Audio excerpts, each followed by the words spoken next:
আসসালামু আলাইকুম। আশা করি সবাই ভালো আছো। আমি আল্লাহর অশেষ রহমতে অনেক ভালো আছি। আজকে আমি আপনাদের সাথে শেয়ার করব আমার হাঁসগুলো কেন মারা যাচ্ছে, পশু পাখিগুলো। শখ করে যদি কোনো কিছু পালন করা হয়, যদি মারা যায় মনে অনেক কষ্ট হয়।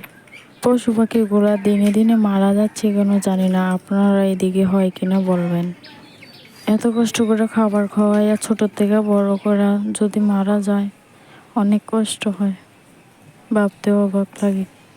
আমার মুরগি ছিল 10টা, এখন আছে 2টা।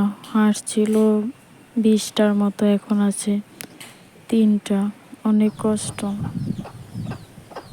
একটা মানুষের জন্য যতটুকু ভালোবাসা আরেকটা মানুষের তেমন, যারা পশু পাখি পালে তাদের মধ্যেই বোঝা যায় তারা পালে যে তারা কতটা কষ্ট হয়।